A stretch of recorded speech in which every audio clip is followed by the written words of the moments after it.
Vanessa Timmons has been a writer, activist, and women's health advocate for over 30 years. She attended Marylhurst University's Multidisciplinary Studies program in Portland, Oregon, and continued her formal education through the Interpersonal Neurobiology of Trauma certification at Portland State University. Vanessa is the executive director of the Oregon Coalition Against Domestic and Sexual Violence. She is a deeply compassionate, visionary, healer, herbalist, and a dear friend. She provides trainings and specialized consultations in the neurobiology of trauma, in trauma-informed services, trauma-informed advocacy, cultural competency, anti-oppression, anti-racism, and also about internalized oppression. Vanessa's voice is clear, kind, supportive, and she deeply believes in each person's ability to heal from the inside out with community, sisterhood, and support. Please join me in welcoming Vanessa Timmons.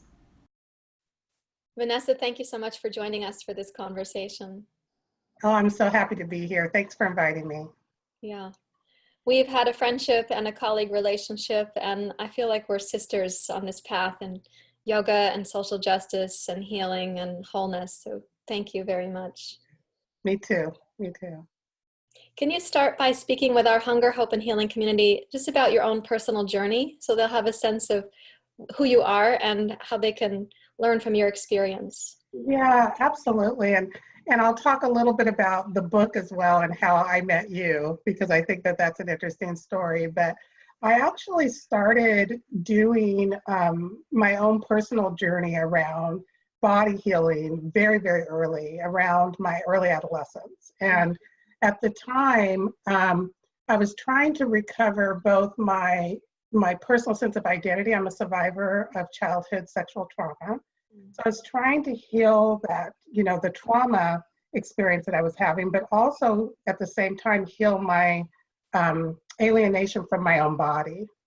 One of the experiences of trauma that I personally had was as the abuse, when the abuse ended, there was such profound disassociation from my body and such profound grief with body that that just became the whole journey, was trying to kind of recover that and come into relationship with that. And so that's kind of been the root of my journey of healing, is trying to reclaim this relationship with my body that is so profoundly important, yet felt very elusive, just felt incredibly difficult, and I just didn't have a path for it. There's not a lot of information about how do you accept your body, how do you love your body, how do you become friends with yourself after such profound trauma. And I don't think it exists just in general for people, but after the trauma of abuse, it's even more challenging. Mm-hmm. So it was in that kind of environment that I started working with people. I'm an advocate. I work with survivors of domestic and sexual violence, and I have for many, many years. And as I was doing that work, trying to heal myself, trying to help others heal, I actually came across your book. Many years after the journey started, and started using the book with survivors and on my own, and really using it really intimately. We took, S scripts and read them. We did journal exercises from the book. We just really were using it as a toolkit for survival. And then I met you in a workshop, and I'm like, oh, can you sign my book? And I remember showing the book to you, and you're like, oh, you're really using it. Like I had all these places marked and little, earmarks and things like that. So it's been a real resource for me, which is why I'm so delighted to be part of this conversation now. Thank you, Vanessa. Yeah, when I was writing Hunger, Hope, and Healing, I actually intended it for a much wider purpose. Even though Shambhala asked really specifically for eating disorders and body image issues, I don't segregate myself nor those conditions into a certain pigeonhole. So when I was writing, I really was hoping this is going to help anybody with an addiction, anybody struggling with trauma or with shame or self-hatred or self-doubt, or the inability to forgive ourselves for small, tiny infractions. And Right. like the whole journey, I really wanted the book to be helpful in that regard. So I And really it loved really, when you showed me your book at the workshop. I was like, wow, it's really in action. It's really being made good use of. yeah, very much so. Hmm. So what was your journey, if you can say, in terms of relationship to food for soothing, or food for numbing, or food as medicine? Or I know you also have a background as an herbalist. Yes, absolutely. I think that I realized probably early on, I'm a larger person now, but I didn't start out with having all of the weight issues that I currently have been struggling with. Hmm. And so what happened for me is I started out as a very slender person, kind of naturally slender. But as I started doing more and more of my healing, I realized that the only kind of coping strategy that I actually had for dealing with some of the anxiety that accompanies healing, I don't think people often think about the anxiety of healing and some of the tension that happens between where you want to be and where you perceive yourself to be, Hmm. and how that journey can be just very painful at times, especially for a perfectionist. But I'll just self-proclaim it. I can be a perfectionist at times. And so one of the things that happened is that I started using food as a coping strategy. Hmm. And I think that particularly um, using food as a comfort strategy, like I can get really, really busy. I'm doing all this important work. I'm really in my head. It's very heady work. Um, and found myself just kind of not, food is so easy, it's accessible, it's that one thing you can grab. And I didn't really realize how much I was leaning on it for coping until I just kind of got to a point where I noticed that I was putting on more and more weight, and then tried to diet. And then that was very shaming. I think in this country, most of the tools for trying to help with weight can be very shaming. And so finding a tool that was both a life affirming and but also helped me get into balance was just a very difficult journey. And that's what led me to herbalism, because herbalism is such a nourishing tradition. It's so connected to your own instincts and intuition, and this deep, profound trust in your body and in the earth herself, that it was the perfect antidote to that kind of body shaming tradition around health and nourishment and body balance. I don't even call it weight loss anymore. I really call it just body balance, and having a really positive, nourishing relationship with food and with the earth and with the natural medicine of my body. Hmm. So it was really a journey that I feel really solid in now, where I have that, I resist that instinct to enter into shaming practices around weight loss. I really have become committed to having a nourishing relationship with my body and with food. Hmm. I'm so glad to hear that. You know, that the first stage of recovery in hunger, hope, and healing is actually called self-nurturing. Yes. To be in alignment with yoga, we call it self-nurturing discipline, which means having the quality of discipline enough to care for yourself, to nourish your body intelligence and your vitality. Yes. It's not And, discipline like rigid or body shaming like you were right. talking about in the diet industry. Yeah.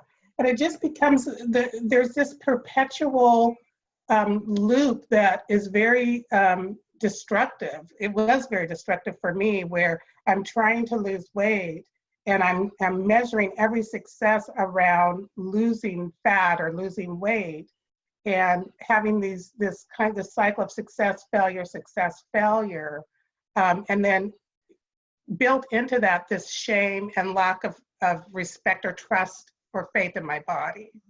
And so the diet industry was just wasn't working for me on any level in that way. Yeah, well, I think that success, failure, the diet industry actually doesn't want success. They would go out of business. Right, They're right. kind of actually banking on part Yeah. of it failing. So people get looped into a certain mentality. It's a very strong cultural trance, actually, the whole Mhm. body composition management Mm-hmm. attitude is very strong in our culture, and it's not set up to free us because we wouldn't be such good consumers. Right. And for a survivor of trauma, it can be very seductive, Mm-hmm. because what I wanted more than anything was to belong and to have that right body, Mm-hmm. to have that perceived healed body. And so when with the diet industry kind of holding that out as the carrot, it took a lot of awareness and friendship and community for me to realize how destructive that really was, and what a perpetual cycle of trauma I was engaged in with that. Mm-hmm. Yeah. How did you find companions or wisdom people who could help you see the difference between the diet industry and the fresh lens through which you're talking right now? Because it's a Mm-hmm. strong message. There's a lot of people dieting. There's a lot of diet ideas. There's a lot of diet companies. It's a very deeply embedded, very provocatively given message all the time. How did you switch from that? That's a great question. And I think that the biggest challenge around it was the pervasiveness of it. It's really broadcasting everywhere. So I would hear the messages around, oh, it's so great that you're on that diet, or that, everywhere you go, there's this reinforcement that dieting might be the answer. And so finding the wisdom to know the difference really started for me with my journal. Mm. Just kind of, I have a very strong journaling practice that I engage in with myself, and really writing in my journal on a regular basis about my experience with the diet. And I started to see patterns in my journal of where I was struggling, and I knew that my goal was relationship with myself. Like that, the goal of losing weight was always about managing food in a better way, or having a more profoundly nourishing relationship with food. Yeah. And so once I started to see the patterns through my journal, that was a really big help, because it first pointed the way that I was looking for a different answer. Mm-hmm. So in my journal, I really knew I was looking for a different answer. And I think that having an intention is so important for resonating with the right people to come into your life. Mm-hmm. Through that intention of having a whole relationship with my body, I found your book. I found JJ Purcell is my herbal teacher, and I found her classes, which were profoundly nourishing and supportive. I found other survivors in community to talk about it, and so it really began to be from that intention, that resonance started to open the doors of community. And I found it in a lot of different places, but it definitely started with me realizing it's not about losing weight for me. It's about, I want to reclaim a relationship with my body that was broken by the abuse that happened so early in my life. And I deserve that relationship. And so I'm going to really do everything in my power to restore it. Yeah, it's so beautiful. I'm so glad you were able to make the shift in thinking, which actually sounds like it was a shift in understanding your intention, as well as asking different questions. Yes. In the Yeah. second stage of healing, in Hunger, Hope, and Healing, we call it svadhyaya in Sanskrit, which means, in Sanskrit, translated classically, it means self-study or self-inquiry. And yet sometimes people use that self-study when we're in our disordered thinking patterns. We're using self-study to self-shame. So we're shaming ourselves again, or we're asking the questions that are like yes and no, black and white, all or nothing questions, which is very different than asking the questions, how did I come to this behavior? How is my body actually feeling? What might I be more deeply hungry for? Does this feel like soothing to me, or does this feel like a disruption to me? How can I orient more towards well-being and less away from like self-harm? Those are really different questions to be asking. Really different questions. And the question, one of my primary questions for myself is, what does a good relationship feel like? What does it feel like when I'm in full rapport and reverence with my body and with the earth? What does nourishing food look like? What does it feel like to nourish myself? And so those questions started to open a whole new world. It's not about weight loss. I mean, weight loss happens. I lost 120 pounds doing that journey. And so it does happen, but it happens in a way that is deeply my own, which is what that relationship is profoundly about, is learning to trust myself again. And I think that for survivors of trauma, our first goal is to reestablish trust with our own story and with our own voice. And it's a small goal, but it does take some work. Yeah. You know, we both studied interpersonal neurobiology, and we've been in a community of other people studying in this way. But some of our listeners might not understand how trauma resides in the brain and the body.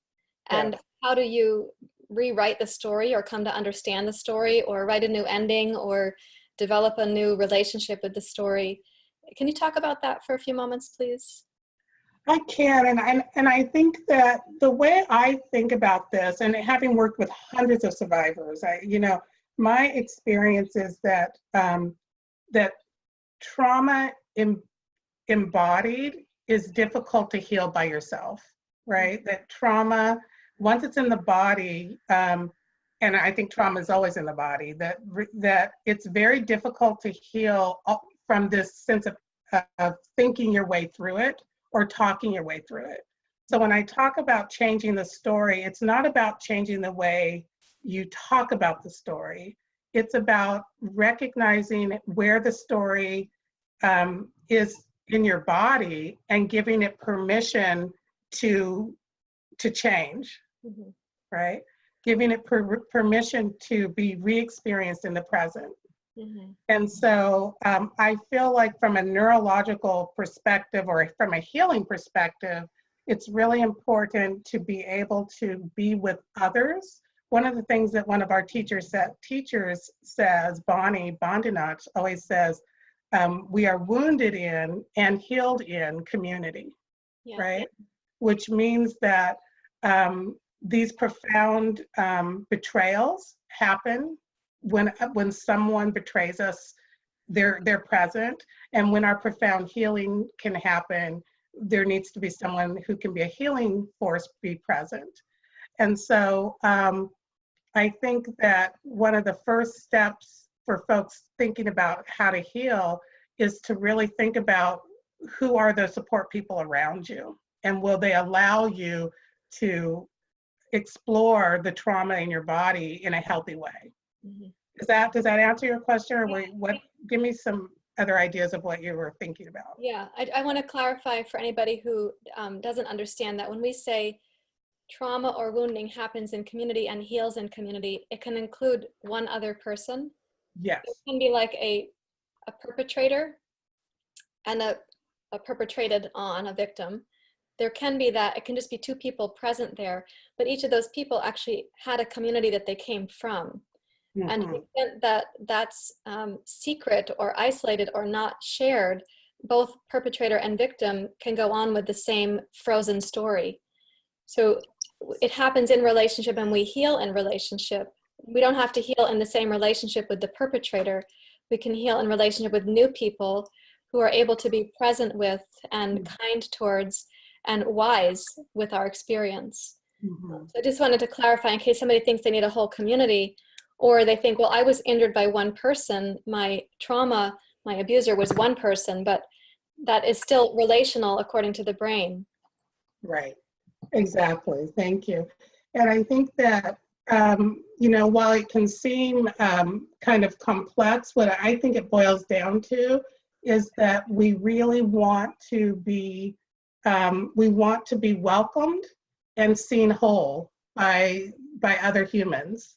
Yeah. And when we have the experience of being welcomed, I see you, I accept you exactly as you are, and you deserve goodness, right? If someone can welcome us at our whole self, our flaws, our beauties, all of it, that's healing. And that is probably the most ancient and most complete and profound level of healing that is available to humans. And so that's what it means to me to think about being healed in community. It can be one person, it can be more than one person, and it can even be, you sitting with yourself, really profoundly calling forth all of the people that have supported you or all of the people that have loved you in your life, and really sitting with and realizing how seen and loved you really truly were, even if you're just alone by yourself in your room. So that's what it means to me. Yeah, thank you. That brings two things to mind. One is a comment and one is a personal reflection. And the comment is looking at it through the lens of yoga philosophy. For one person to cause harm to another, they have to already have forgotten the indwelling basic nature of themselves and the other. So they're already, it is the first cause of suffering. It's called avidya. They're already separated from God and wisdom and self, and they're separated from other. And in that separation, the pain that they're experiencing can cause pain and harm. They become a perpetrator, but they likely experience a disruption upstream in their own life where they weren't seen in that wholeness that you were talking about. They may not have been seen as a whole precious being worthy of love and respect. So there's an imprint on them that they then take downstream to the next relationship, and they become people that we say cause harm. And we often forget that they've also been harmed. Right. And then when we experience harm, we further isolate ourselves. So if I'm worthy of harm, that must be true because I just got harmed. So I collapse into this thinking that maybe I deserved that. Right. I was deserving of harm because I wasn't somehow good enough or smart enough or beautiful enough. I wonder if you could talk about that from your perspective as a healer. Oh, absolutely. I think one of the biggest challenges, and I think this, I've been doing my work for 35 years, and over the last 10 years, I started to notice a shift in how survivors were talking about who is responsible for harm. And one of the things that I had noticed is there's just this story or narrative out there that we cause our thinking or our beliefs, or somehow we're drawing something bad to us via our own perspective or way of viewing it. Do you see where I'm going with that? So one of the things that I like to talk to survivors about in terms of who is responsible is to really realize that no matter what you think or do or say or how you're carrying your energy in one day or to the next, no one is ever deserving of harm. Mm-hmm. That you don't cause people to do things, that that everyone on this plane has free will. Mm-hmm. So as a healer who's worked with so many folks, I think I always start with that, with that kind of real clarity about who is responsible for the harm they're causing. Mm-hmm. And there's a lot of controversy in our field around how to work with perpetrators, because many, many, many folks who cause harm are also folks who have experienced harm. Yeah. Right. And so the way I like to talk about that is in terms of what we can control is only what we can do. And so for me, as a survivor, it was really important for the trauma to stop with me, for me not to pass it to the next generation. I am fully aware of all the trauma that has happened in my family over time, from historical trauma to the epigenetics of trauma and all of the ways that that harm has been done and has been passed through the generations. But from a healing perspective, what I like to say to all survivors, all people who cause harm or people who have experienced harm, is that the only thing we can do is decide what to do with what we're holding in our own hands right today. Mm-hmm. And that from that perspective, the most profound thing we can do is to forgive ourselves and to make space for forgiveness of others. And that is the beginning of true healing. For all of us. Yeah. And that's really from the healer's perspective. Yeah. The advocate might have a different point of view. Well, we're complex. We're not only one thing in our lives. Yeah. We're complex. I'm a yoga teacher. I'm a stepmom. I'm a yoga student. I'm a friend. And I'm a survivor. But I do know from my own personal journey forgiveness was a huge part of being able to heal for myself. Yeah. Yeah. In fact, the third stage of healing in Hunger, Hope, and Healing is called, in Sanskrit, we call it Ishvari Pranidhana, which means to surrender back to the feet of God, as it were. But I translate that for Hunger, Hope, and Healing as the stage of recovery that is forgiveness and freedom. Yes. Which really means forgiving ourselves for the pain that we've been in and the pain that we've caused. Because in fact, you know, when someone's caught in addiction, they aren't the only one they're harming. I mean, relationships also feel it, family members feel it, our inner potential feels it, inner aspects of who we are that want to be bright or confident, they're getting dulled by our self-harm. So forgiving ourselves for the pain we've caused to our internal selves and to our external relationships. And because addiction definitely pulled me away from people and connection. I was very isolated, I mean, profoundly alone. And I had the perspective I wasn't harming anybody but myself. I didn't have the perspective that something was meant to come through me in my life that could benefit others. I had no sense of contribution as a personhood. I wasn't like, there's a contribution I'm going to make, I wonder what it is.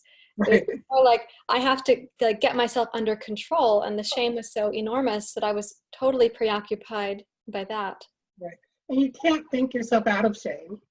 Like you have to experience your profound goodness. Like shame, you can't think yourself out of it, but once you start to experience the beauty of you in even the part of you that's feeling shame, then it starts to lessen and you start to experience that full healing level.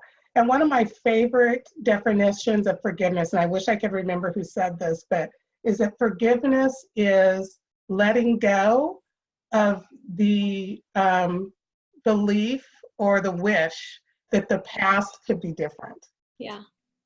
You know, that forgiveness is just letting go of that idea that it's not about saying that I'm relinquishing the responsibility for past things, but it's really letting go of this continuous habit of looking back and wishing for it to be different. And that was a very freeing idea to me. Yeah. I think a lot of the people that I've worked with, and also my own journey included this, that when I looked back on the numbers of years that I had been causing suffering to myself, or when I work with people who have had, you know, decades of they've been caught up in this particular addictive process, there's some kind of strange thing that the brain does where it's loyal to that. Yep. And we've done it for so long that somehow there's going to be a solution there.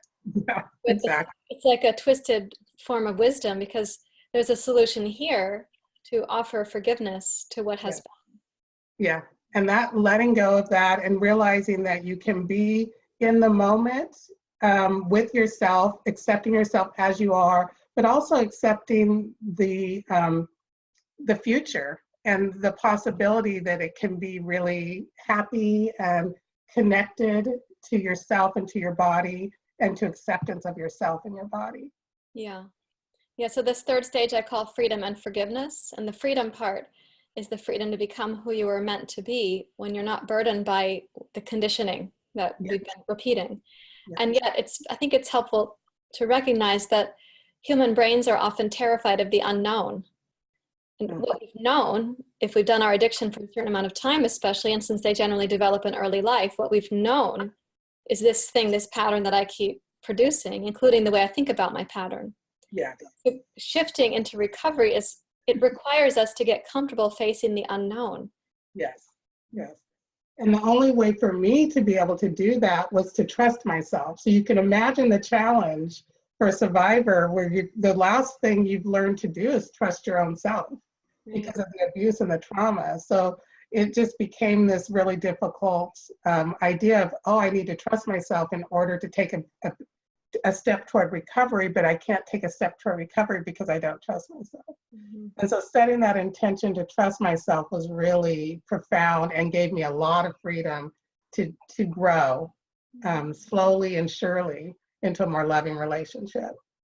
So how might a person start to move from not trusting to trusting? So I want our listeners to keep in mind that in Hunger, Hope, and Healing, I don't recommend black and white thinking.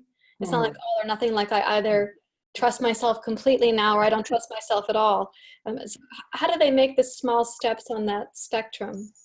Yeah, I think, and I'm trying to kind of think back to, because it's a process. So I know that folks probably know that, but I do feel like it's important to say that learning to trust yourself after childhood abuse and trauma is a process, and to really be gentle and loving with yourself throughout that process. It's not like a one-time thing, or even a million-time thing. It's a return to the ability to know that I'm going to love me even when I make mistakes. Mm-hmm. And that was really a profound part of trusting myself, was knowing I wasn't going to abandon myself. Yeah. Like, that was the original thing. Like, as long as I'm going to be with me, and I'm not going to abandon myself or betray myself, then I could start to be that one true, trusting, loving relationship. So it starts with really realizing that even when I don't do it perfectly, I'm not gonna abandon myself. Yeah. Even on bad days, even days where I'm lonely, or I eat something that I didn't plan on eating, or I'm isolating when I really know it's better to go and spend time with friends or family.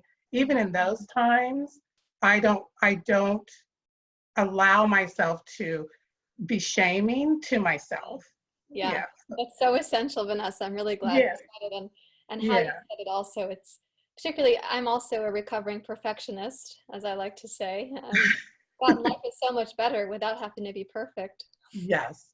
And the perfectionism can really sneak into everything. And so the trusting myself and not abandoning myself and not lording over myself with the perfection person was a big part of it for me. And I really also think about selecting trusting people to be in relationship with was another big step for me, because I can't do it alone.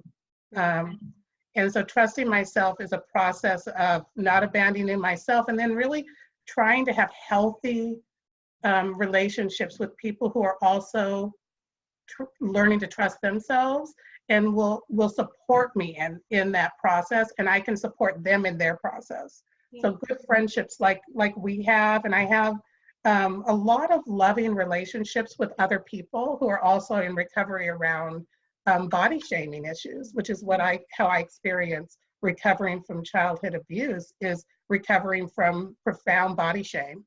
Yeah, that was so beautifully said. And I really appreciate your kind of underlining there that we need also to have companions who are trustworthy, and that together we develop our trustworthiness. Yes. If I see that in you, and I can call that out in you, and you see it in me and you can call it out in me, we both rise together. Right. And not in perfection, but in this ability, this relationship of we're learning this together, and we're gonna grow together and learn together. And I think that having a few really good friends who you can trust helps you trust yourself more. Yeah. So, and then the other piece of it, I think, is the journaling, really. I really think that having a dialogue with yourself allows you to see yourself really clearly, and to have humor and distance and perspective. It allows you to be the witness, and to kind of pop out of the density of it all and kind of go, oh, that's really sweet, or that's really funny, or oh my gosh, that's so painful for me. I can see that. But in journaling, you're the witness as well as the person being witnessed. So it's a nice balance. Isn't that cool how you're just talking about it right there? Like, we do have parts of us. The part that is journaling, the part that is witnessing the journaling, the part that is getting journaled about. Yes. Yes. The part that I'm telling the journal about right now. And when I recognized that we had these complex parts, it was a really important part of my recovery. And I know we both studied the inner community model with Bonnie and in IPNB.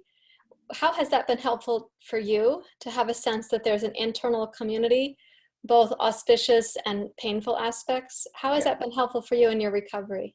Well, I love the idea. I think it really challenged my idea of perfection. I think it really kind of blew it out of the water, because with inner community, there's not like a perfect part of you that gets to control everything all the time. There's really this sense of wholeness, that we really are complex humans that experience, and there's all kinds of sides to us. There's the side of us who wants, the part of you that wants to avoid challenges, and then there's a part of you that loves to take risks and can't think of anything more joyful than a big challenge, and so, and both of those things can be true in the intercommunity model, where that could seem really crazy from a different perspective. Yeah, it's been absolutely my experience that I want adventure, and I also sometimes need a timeout from adventure. Or I want authenticity and transparency, and other times I want my privacy. And I'm not incongruent with myself. I'm congruent with different parts of myself. Right. And I think that resiliency is really rooted in that ability to have parts of us that are able to support the healing process, that our resiliency is rooted in that. And one of the things that Bonnie talks about is that all of the people that you have met in your life, all of the people who have been support people for you, or, the grandma who held you close and you could hear her heartbeat when she held you, or the teacher who smiled at you and said, yeah, you got that right. That's amazing. All of those people are part of your inner community and can be accessed for support and healing. And I just loved that. That was one of my favorite things that I learned from the inner community lectures and discussions. Yes, it's beautiful. Sometimes my students didn't have the loving grandmother or the kind school teacher and such. And so I like to pan that back even a little bit farther and draw on the people who are alive on the planet today, who, if we were to be in their presence, they would see us in that loving way. Like the Dalai Lama, Pema Chodron, Thich Nhat Hanh. These are some of my teachers, both directly and indirectly. And to feel the way that they would see us is another internalized presence that I try to provide to my students. As well as my teachers have passed on, my direct teachers, Eknath Eswaran, he's no longer alive. Anthony DeMelo, no longer alive. Some of the people that have been role models for me on the path of yoga, they've passed on, but I still feel them in their writings, and I want to convey that to my students. And so when I lean back into that bigger community of people who've been a part of my healing, and I infuse that for my students, I wanted to build their internal resources for people who I know would care about them without rejection, without judgment, without condemnation. They would welcome my students as they did me, wholeheartedly. Right. Yeah, that's beautiful. And with in working with survivors, that's one of the things that we often do, is look for people in either historical people that you admire, respect, or it can be a famous person that you feel would really appreciate you, or that you're a lot like that person, to balance out that inner community if you can't find that in some area of your life. But I also have found that the more we explore it, there usually is some positive folks in there somewhere. And I think it's important to find them as well. Yeah. My grandfather would have been one of those people for me, for sure. He was my step-grandfather, but I like to tell a short story about my grandfather from time to time, that when he died, there's more to the story than I can share right now, but when he died, I thought he went to heaven to take God's job. So for a long time, my grandfather had become God. Yes. I could talk to him anywhere, anytime, and I was a lot less alone when he became God. Yes. And that's the importance. See, that's the beauty of inner community, is that they can be that part of us so that we're never alone. Yeah. Yeah. I love I'm that. going to go back to something that you were saying, because we both talk about shame in the work we do in recovery and in healing. And before we started our discussion, I was asking you about how you experienced the cultural impressions of being a female, as well as being an African American female. And we grew up in the same era where marketing and media actually had a lot of body shaming in it. And we learned that our bodies weren't okay just as they were. They had to be something different. I wonder if you could talk about that, both from the cultural lens, but also from your personal experience. Right, and I think that profoundly growing up as a young Black woman in rural Washington, the most profound sense that I received around my body is that I didn't exist. Mm. There's this sense of invisibility in the popular culture, particularly of that time. I grew up in the late 70s, early 80s, and particularly in that time, there's just this sense of invisibility for Black women. Mm-hmm. And there's also this characterization of us in very, very specific ways. We're either angry and sassy, or we are over-sexualized and are, just, viewed as prostitutes or things in that vein. And so there really had been this invisibility and this minimization or normalization of us as objects instead of as full people. And so I think that that's kind of the cultural norm. And I think that that exists for all women in a lot of ways, but for African American women, I think the message is you're invisible. And the idea of perfection, right? The idea of the perfect woman has to do with body size. It has to do with hair color, eye color, all of those things. But none of those boxes that you can check are Blackness. Mm-hmm. There's not a Blackness box for beauty that you get to check in popular culture. And so there was this sense of alienation from your culture as well, from the culture, dominant culture. So that was challenging, but it's also liberating. Like everything has two sides, right? So there was this liberation around, I don't, feel as if I have to fit that box. There's no box called Blackness, so I can toss the whole box, right? I can't fit in that box anyway. So I get to reinterpret for myself what beauty is. And in a lot of ways, the Black community has done that. We've re-envisioned beauty in our own way, based on our own community and based on the Black women that we see around us who are beautiful. And so, there's both things happening there, but it's very painful. I think there was always pain in not being seen as beautiful in your culture. Yeah, particularly when that looks like the doorway to belonging. Yes. If we get seen as beautiful, we're somehow going to acquire this belongingness that's actually already deeply within us, but feels elusive in the culture that we live in. Right. And I like to sometimes talk about it as like the Disney culture of our childhood, where only one princess gets to belong. Yep. And she wasn't me. No. You. I mean, yeah, when you look at the little check boxes of belonging, 90% of us can't fit into that box. Like most of us can't check it off. And we spend so much energy trying to belong because that's our biology. We want to be part of our community. We want to belong. And the message we get from dominant culture is you're not quite ready. You're not quite right. You don't have what you need, but we can sell you what you need, but it's going to cost you. Mm-hmm. And it's going to cost you more than money. It's going to cost you your sense of self-worth and acceptance and competence and inner trust. Yeah. And for me, that price is too high. Yes. Yeah. Those are expenses. Yeah. And it costs us that. It's an expense to our vitality and our freedom and our self-integrity. Mm-hmm. It's a loss, not a gain, to get access to that. Right. Yeah. Mm-hmm. What might you say to your younger self from your today self? So many things, but I would say you're amazing. And you're braver than you realize. So take a deep breath, grab my hand, and let's go. That's beautiful. Yeah. Mm-hmm. So she would have you as a guide, as a companion, as a friend. Yeah. I think that's the greatest gift to all of the work that I've done, is that I really have learned to appreciate the person that I am and the people that I love.